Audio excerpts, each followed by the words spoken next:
മിശിഹായിൽ പ്രിയമുള്ള സഹോദരി സഹോദരന്മാരെ, പ്രിയമക്കളെ, ഇന്നേ ദിവസം Zephaniah 1:12, the book of Zephaniah chapter 1 verse 12. അന്ന് ഞാൻ ജെറുസലേമിനെ വിളക്കുമായി വന്ന് പരിശോധിക്കും. കർത്താവ് നന്മയോ തിന്മയോ ചെയ്യുകയില്ല എന്ന് ആത്മഗതം ചെയ്ത് വീഞ്ഞിന്റെ മട്ടിൽ കിടന്ന് ചീർക്കുന്നവരെ ഞാൻ ശിക്ഷിക്കും. നന്മയോ തിന്മയോ, നീതിയോ അനീതിയോ, വിശ്വസ്തതയോ അവിശ്വസ്തതയോ എന്തുമായിക്കൊള്ളട്ടെ, ദൈവം അത് ശ്രദ്ധിക്കുകയില്ല. നാം എന്തു പ്രവർത്തിച്ചാലും അതിന് യാതൊരു വിധത്തിലും പ്രതിഫലം ലഭിക്കുകയില്ല എന്നിങ്ങനെ ചിന്തിക്കുന്നവരുണ്ട്. നമ്മുടെ ഭാവി മുഴുവൻ രൂപപ്പെടുത്തുന്നത് നാം തന്നെയാണ്. അതിനാൽ സൂത്രമോ വഞ്ചനയോ ഏതു വിധമായാലും തെറ്റില്ല, നമ്മുടെ കാര്യം നേടിയാൽ മതി എന്ന് ചിന്തിക്കുന്നു. നന്മ ചെയ്താൽ അതിനൊരു പ്രതിഫലവുമില്ല, തിന്മ ചെയ്താൽ ശിക്ഷയും ഉണ്ടാകുകയില്ല. ഈ ആശയം പലരുമുണ്ട്. വേദപുസ്തക രചയിതാക്കളും ഈ ചിന്താഗതിയെ എതിർത്തിരുന്നു. ദൈവം സകലതും ശ്രദ്ധിക്കുന്നു, തക്ക സമയം ഇടപെടുകയും ചെയ്യുമെന്ന് സെഫനിയ വിശദീകരിക്കുന്നു.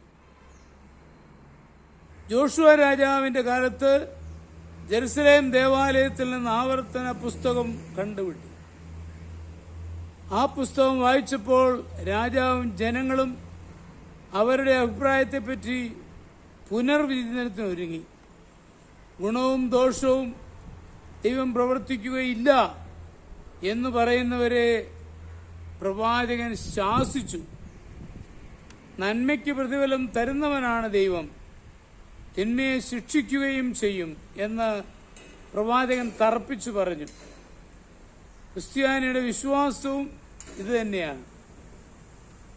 നീതിക്ക് വേണ്ടി ജീവിച്ചാൽ നമ്മെ സഹായിക്കുന്ന ദൈവമുണ്ട്. ഗോലിയാത്തിനോട് യുദ്ധത്തിന് പോയ ദാവീദ് ദൈവം തന്നെ സഹായിക്കുമെന്ന് വിശ്വസിച്ചു.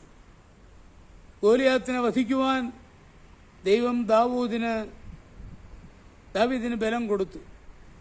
നോഹയുടെ കാലത്ത് ജനം ദുഷ്ടത പ്രവർത്തിച്ചു. ദൈവം ഇടപെട്ട് ശിക്ഷിക്കുമെന്ന് നോഹ പറഞ്ഞത് അവർ അവഗണിച്ചു. ജലപ്രളയം വന്ന് നശിച്ചപ്പോൾ അവർ ദൈവശിക്ഷ അനുഭവിച്ചു. അധർമ്മത്തെ ശിക്ഷിക്കുകയും നന്മയെ സംരക്ഷിക്കുകയും അനുദമിക്കുന്നവരോട് ക്ഷമിക്കുകയും ചെയ്യുന്ന ദൈവം പ്രവർത്തിക്കുന്ന ലോകമാണിത്. സംഭവങ്ങളിൽ നിന്ന് ഒഴിഞ്ഞു മാറുന്നവനല്ല, ഇടപെട്ട് ഫലം തരുന്നവനാണ് ദൈവം.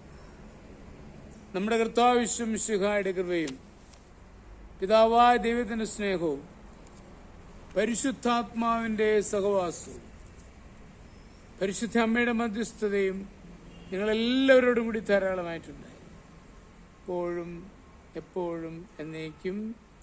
ആമേൻ.